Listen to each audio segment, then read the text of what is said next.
It's 10 times the terror. Hello and welcome to 10 Times the Terror.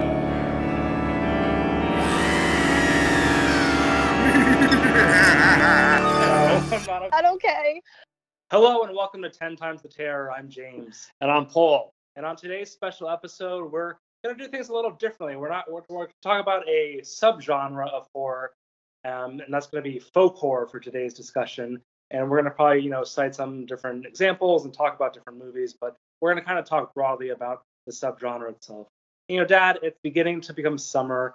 Some people like to go to the beach for the warm weather. Some people like to have barbecues. Some people like to dance naked around fires and perform rituals. So I think that's what's going to be something of discussion for today's episode. So what's interesting about folk horror, I don't think it's the most, I wouldn't say it's the biggest subgenre of horror. It's not as quantitative as, say, slasher or zombies. Gothic horror. Or Gothic horror. It's a more selective number, but there's some really quality films to discuss and noteworthy ones.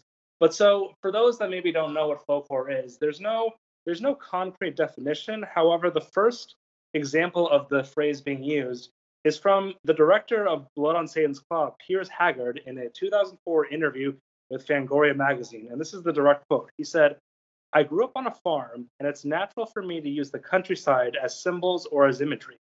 As this was a story about people subject to superstitions about living in the woods, the dark poetry of that appealed to me. I was trying to make a folk horror film, I suppose." So yeah, I think we'll be talking about certain films such as The Wicker Man and Midsommar and even this Blood on Satan's Claw. But kind of initially speaking, Dad, what are your impressions of folk horror and kind of what is sort of significant about it? Well, I think it's a picture of nature that appears to be inviting, but really can be disturbing, and it can show up in a lot of different ways. When you think of classic horror, certainly Gothic horror, you think of dusty castles with cobwebs, like in the original Dracula, or old mansions and thunderstorms and pouring rain. These have become the cliches of the classic horror film. And folk horror is very different because it presents us with a naturalistic setting that seems very inviting, very placid, and very tranquil, but in reality is hiding dark forces. And I really think the first film that fits this is Witchfinder General, which was 1968, directed by Michael Reeves, who died very tragically at a very young age shortly thereafter, but starred Vincent Price in I think what is probably Vincent Price's greatest horror film role as the Witchfinder General. And these films can often be set in a distant past. This is set in the 17th century, which historically was a time of great fear of witches.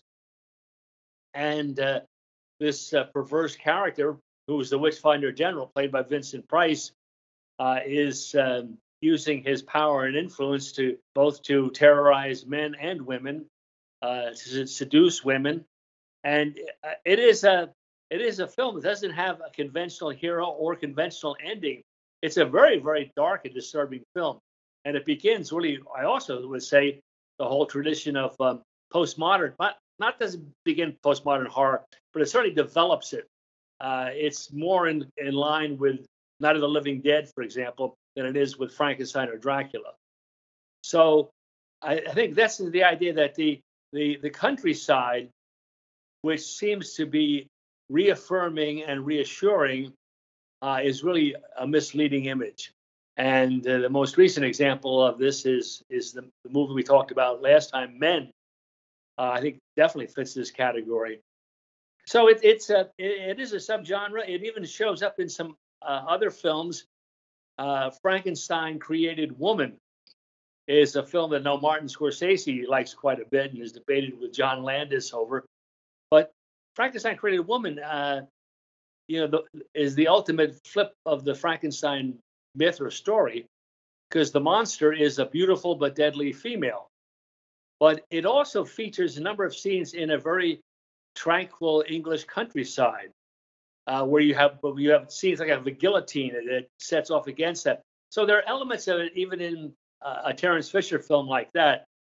But Blood on Satan's Claw clearly fits that category, but I think it begins with Witchfinder General, which is released in 1968 and was retitled in America as The Conqueror Worm from an Edgar Allan Poe poem. Okay, I think you're probably right. It seems like like the late '60s, early '70s are kind of what really launched this. I'm gonna throw out a bold statement here, which I will get into more over the course of the episode.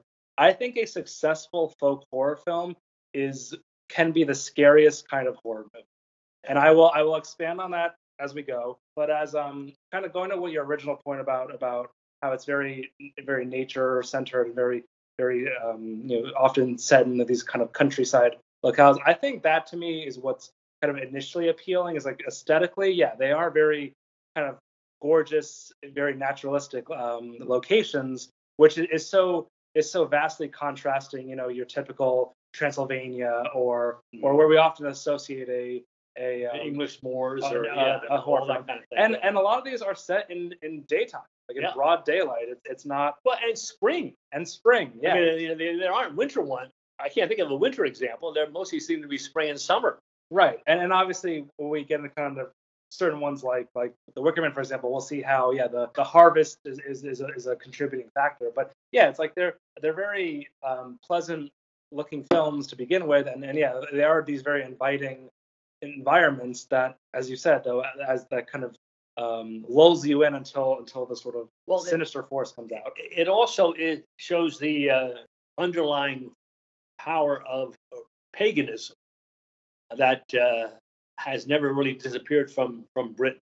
And a film like The Wicker Man, which I would argue is the greatest horror film ever made in England, has this idea of going back to an original time of pagan celebration of nature, rejecting Christianity and all of its ethos, and sets these two up as conflicting forces in the modern world. This is a 1973 film. So whereas Witchfinder General and Blood on Satan's Claw are set in an earlier time period, Wicker Man is set in contemporary period, but the inhabitants of the island has this idea that the older paganism, which Christopher Lee explains as the Lord Summerisle, the old paganism hasn't totally disappeared. In fact, it has a resurgence, and that I think is echoed in the 60s and 70s, kind of the hippie return to farms and living off the land and nature, where nature is not just a force. Nature is something to be worshipped, something to be venerated. It has a religious reality to it, but many times that reality is a very dark one because the more ancient paganism is based very much on human sacrifice and other bizarre practices. It eludes you. You're put off by the fact that it seems so pleasant, so disarming, and in reality, it's not. You make a good point, because even like a recent film like Midsommar, which I like a lot, which is very comparable, I think, to The Wicker Man, but a similar idea where it's set in modern times and sort of our protagonists are, in a sense, from the modern world, but are coming to this area, this community that is very much, like you said, representing the old, and that's sort of like the conflict is like kind of the old world versus the new, the modern versus the traditional, we'll say. And that, yeah, as you said, like with a movie like The Wicker Man, you deal very directly with like Christianity versus paganism. But yeah, that seems to be a recurring theme in folk horror, is like this preservation of the original way things were, and the kind of this keeping these ancient traditions alive, which can include very ritualistic and sadistic means. There also is an interesting and somewhat questionable view of women. There are like women priestesses in these films who are luring men to their destruction. And this goes all the way back to the ancient Greeks with the Song of the Sirens and things like that. But you've got that in several of these. You certainly have it in Blood on Satan's Claw with Linda Hayden, who is a leader of a cult, priestess kind of thing. You have it in the Wicker Man with the innkeeper's daughter, who's also trying to seduce the protagonist. Even a film I'm not very fond of, the remake of The Wicker Man, emphasizes this even more so. It's completely a cult of women but it's women who are scary, and even the sort of they have a lot of overt sexuality many times in these characters and even these films, but it's a frightening sexuality. It's a kind of one that if you give into it is certainly going to destroy you. Now that another film that they could get into this a little bit is Black Sunday. Yeah, Maria Bava. And there again, you've got Barbara Steele plays this witch-like character who, again, is very attractive, but also very scary. And someone like, I know Linda Hayden appeared in a lot of sex comedies in the 70s that I know I lived in Central America in that period, and they were very popular in that area. But the character she plays in Blood on Satan's Claw, is an erotic figure, but also a very scary figure. She attempts to seduce the town's minister, and he's able to resist the same way Sergeant Howie resists in The Wicker Man. But you're still setting yourself up for trouble because, to put it bluntly, these women are out to get you. And that becomes almost a clumsy emphasis in the remake of The Wicker Man, but which is, again, set in modern day, but this, again, the same idea, ancient practices and that are led by women. But it's also important, too, that women are at the center of these cults many times, or they've got a major part to play, which is different than the male-dominated heroes of other traditions. And so, but the Bible certainly includes these kind of women as well. That there are these seductresses, if you will. The Scarlet Woman in Revelation, who's based on the goddess Sybil from ancient Rome, and even further back than that, ancient Turkey. These films are hitting on parts of myth that really are sort of in the background of other films, but aren't front and center until we get to something like Witchfinder General, which freaked everybody out when it first came out, and doesn't have the clear moral code that you have in classic horror, where good is threatened, but it always ends up defeating the evil. In these films, evil can seemingly win. Yeah, well, I'll say regarding the Wicker Man remake, it's great for some Nicolas Cage memes, but other than that, not a whole lot there. But it has the woman priestess idea. Yes, the sort of lady samurai. Right. But I think also too, I mean, obviously sex is a recurring theme in a lot of horror, but you see sex being kind of weaponized, I think, in multiple ways in these movies, either in like The Wicker Man, for example, the kind of trying to lure Sergeant Howie as a way of kind of to take his virginity and make him unpure, or even like in Midsommar, where literally they're bringing in these newcomers to breed, to grow their population, kind of thing, because they need the community to keep thriving. So I think that adds another element to it too. I know you mentioned earlier how like this is a predominantly kind of British subgenre. Like it's a lot of these movies are British movies. And like, do you think that like, I know you mentioned like kind of the counterculture and like the hippies, but for this to be such kind of like European settings, like, do you think that sort of is tied into that, or are they kind of there's definitely an English tradition here. It shows up even in Sherlock Holmes. You think of the most famous Holmes story, which is The Hound of the Baskervilles, but in both the 1939 version and in the 1959 remake done by Terence Fisher, you've got references to ancient cultic practices.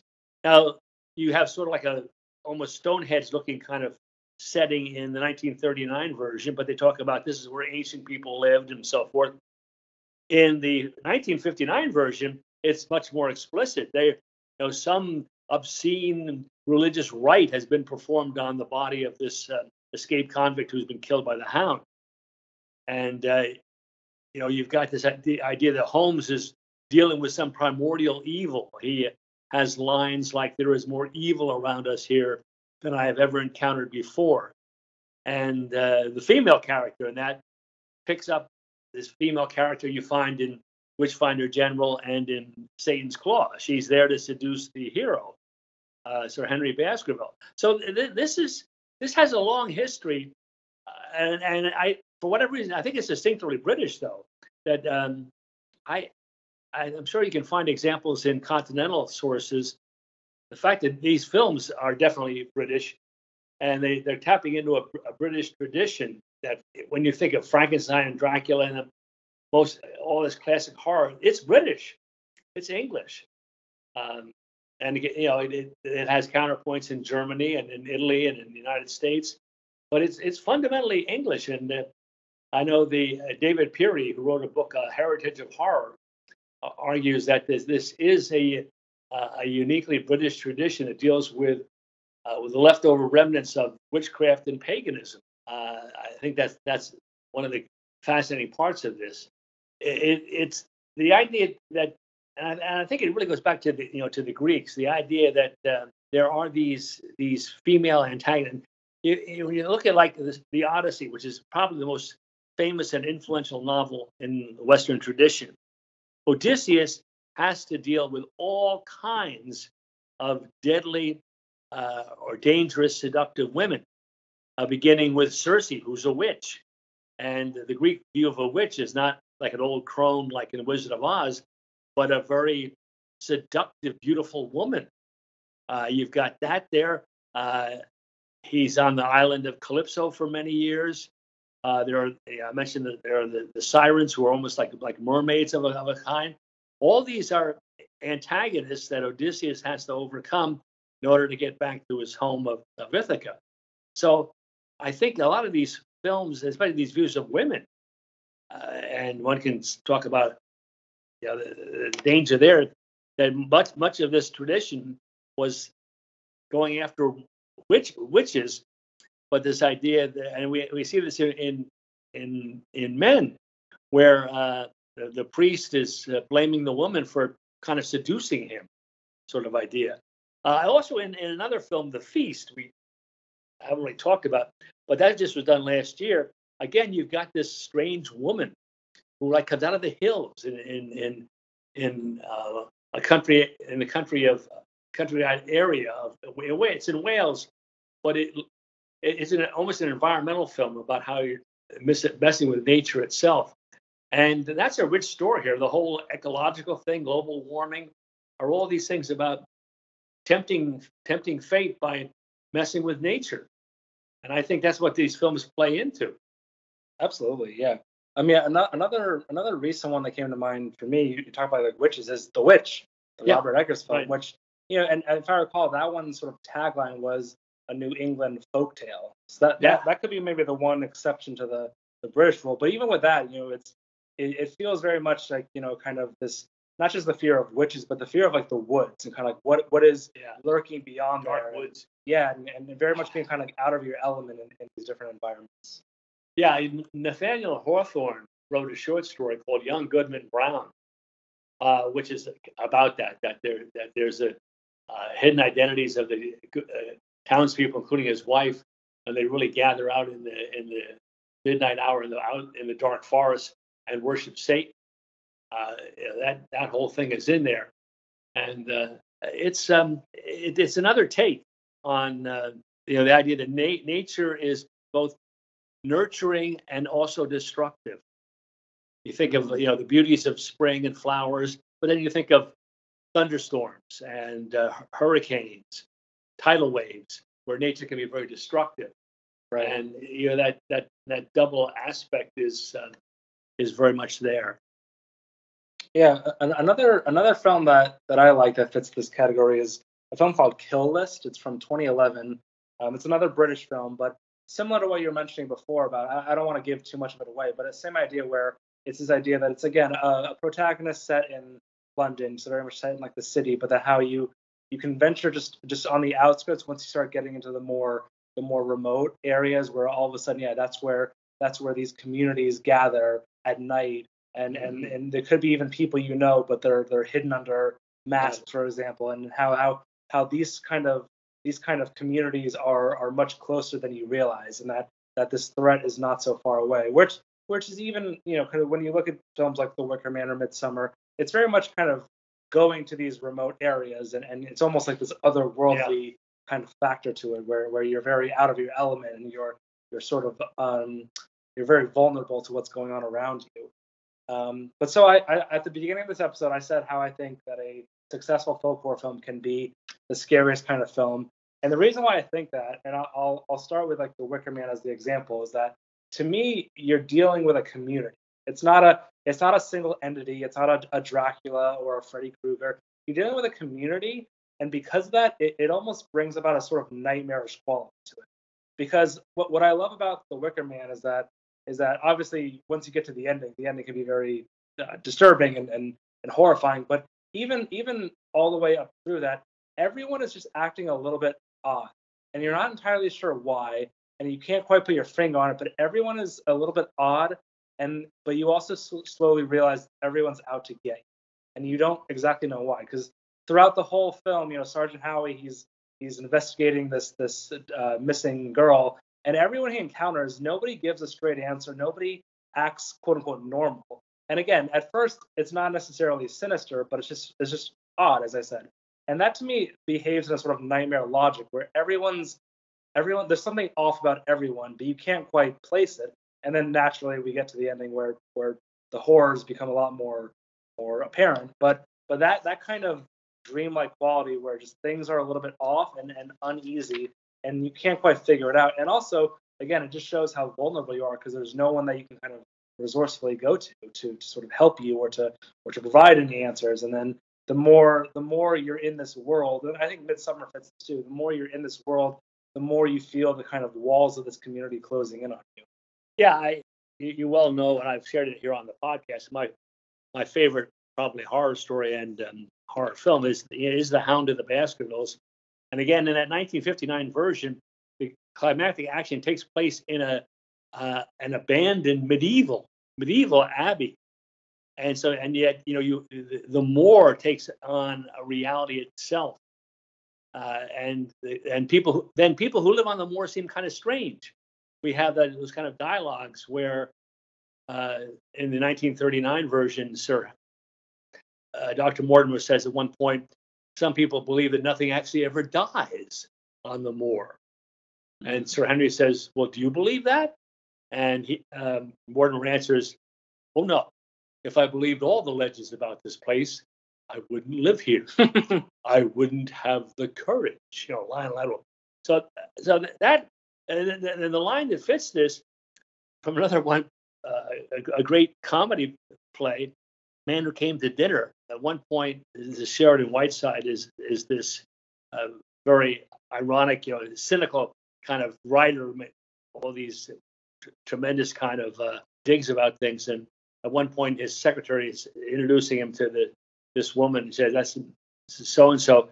He says, "She's a little strange." As the woman goes up the balcony, up the stairway, and Whiteside says, "Strange?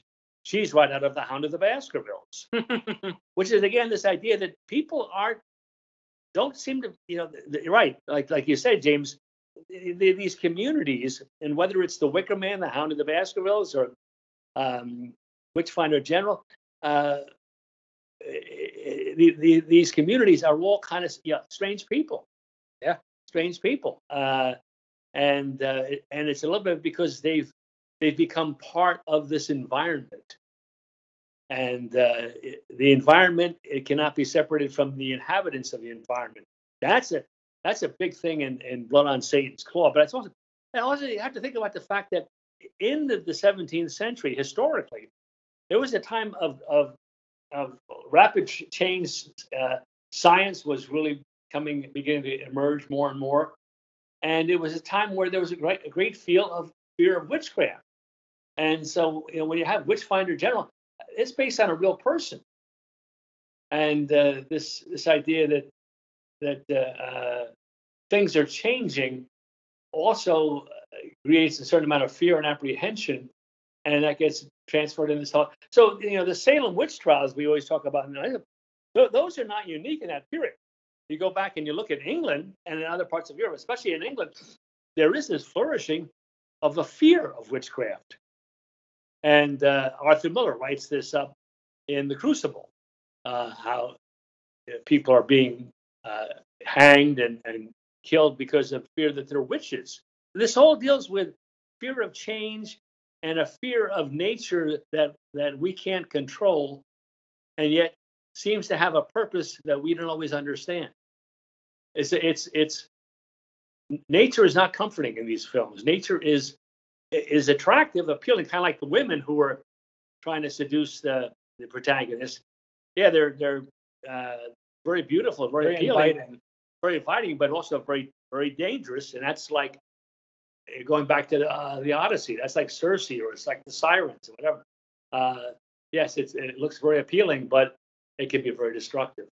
Well, even just the idea of folk and kind of like folklore. You mentioned how with like Hound of the Baskervilles, for example, it's all these kind of legends, and I feel like that's such a fundamental sort of aspect of this, is that all of these stories, they almost feel like they would be legends that would be kind of passed on generation to generation. Like I mentioned how like the witch is referred to as like a New England folktale. Like, that whole film to me feels like the kind of story that would be told to kids to keep them out of the woods. Again, or like you said, like this fear of witchcraft. It's kind of like they feel like it's tapping into this tradition of passing these stories down as a way to inspire fear, or to just keep people from doing things, which are kind of keep these customs alive in some ways. Yeah. And so I think that's such a fundamental aspect of this too. Well, the Bible and the Torah, the books of Moses, has the oft-quoted line, "You will not allow a witch to live." And that was used by Puritans both in New England and in England as a reason to go hunting for these witches. And then when you have this kind of thing where you suspect a woman of being a witch, and you hold her head underwater, and if she survives, it shows that she must be a witch. If she drowns, well, at least she was innocent. Yeah. Talk about a win-win. Right. So I think it does prey on these collective fears. It's not just fears; it's like superstition. Yeah, it is, and making them very literal. Well, and I think one of the things that's disturbing in the 17th century is the birth of astronomy, where it began earlier with Galileo, but it's the idea that we are not at the center of the universe. We are just one small part of the universe. And I think that people found that they did find it very disorienting. It isn't really the case, they looked at that the sun revolves around the earth. It looks that way. It rises in the east, sets in the west. But the fact remains that the earth is the one that's doing the rotating, and all the other planets. And I think it's with the advent of a telescope that is really showing this. And I think it created an ominous feeling about our place in the world. If the world is not what we think it is, then our place in the world isn't what we think it is. Right. And in many ways, then, like the way we sort of talk about nature, it's like that's all just completely representative of our planet, on Earth. And so it's this almost like preservation of kind of like the way things used to be, which could include kind of before the discovery of astronomy and kind of these newer developments. It's like a wanting to return to the sort of former ways of living and thinking. And yeah, I'm sure you're right that for a lot of people that is a disorienting feeling, and so you want to almost like reject that in a way, it seems. Yeah, and you think about how science brings challenges to faith, or challenges the way we think about things. But a big challenge in the 17th century that the average person didn't totally pick up on was the whole idea of calculus. Both Descartes in France and Leibniz, the German philosopher, come up with essentially the invention of calculus, which is just like, I'm not a mathematician and so forth, but it broadens the whole way we understand numbers and math. Again, you would think that basic numbers are things that you can count. 2 + 2 is always 4. There are 7 days in a week. There are 12 months in a year. Now you have a different way of reckoning things mathematically, and it does more to kind of underscore the uncertainty of what's the world we live in, and what can we really depend on and hope for. What is interesting in these films that doesn't fit the Witchfinder general one is that, but in like the Wicker Man, well, I think it doesn't fit the witch either. But in the Wicker Man and in Blood on Satan's Claw, you have a clear protagonist who represents Christianity in a very, very strong way. Now, Sergeant Howie gets sacrificed to this, but his faith is very strong, right up to the very point. Witchfinder General, you just end up with chaos. And again, 1968, a year of tremendous upheaval in the 20th century, both in Europe and North America. It fits that pattern. Also, that's the same year you have Night of the Living Dead. I mean, the horror film is giving us back information. I think that's the advantage of it. It's a way. It's a sign of the times.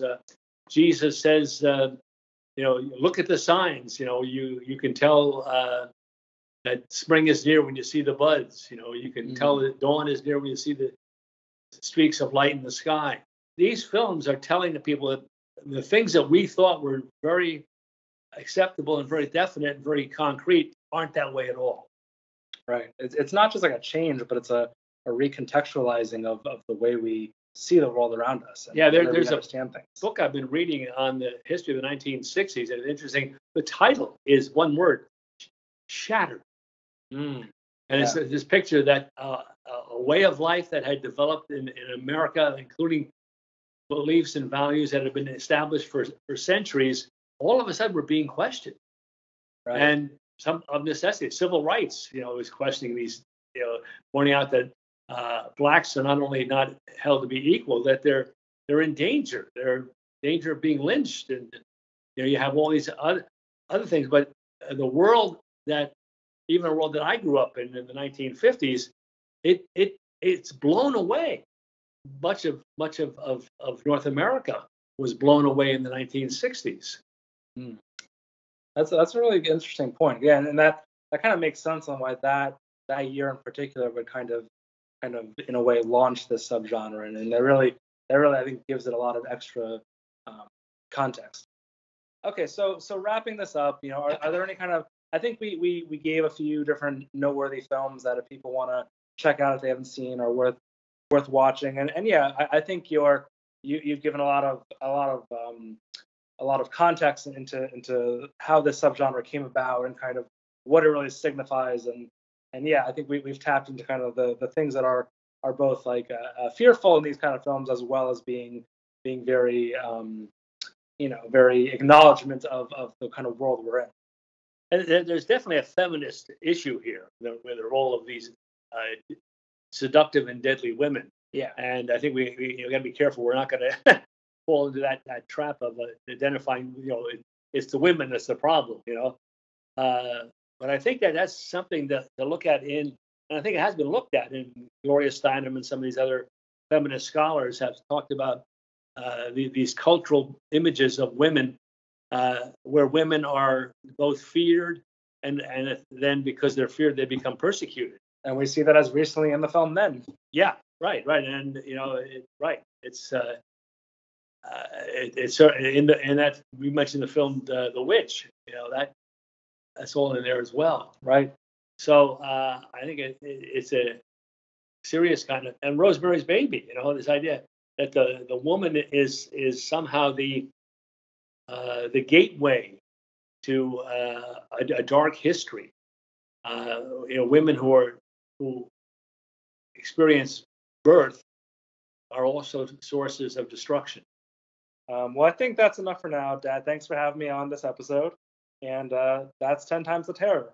Yeah, and again, it's we want to keep saying that we're not buying into a negative view of women, but it is. Please don't let that be the takeaway from this episode. It goes back all the way, as I mentioned, to the Odyssey. But this was, again, 10 Times the Terror. And I'm Paul. I'm James. And this is all for today. Take care and see you next time. Thank you for listening to It's 10 Times the Terror, the podcast. One of my favorite films ever. Let's do that one again. Thank you for listening to 10 Times the Terror. This podcast would not be possible without listeners like you. You can find out more about our podcast by visiting our website, 10timestheterror.com. That's 10xtheterror.com.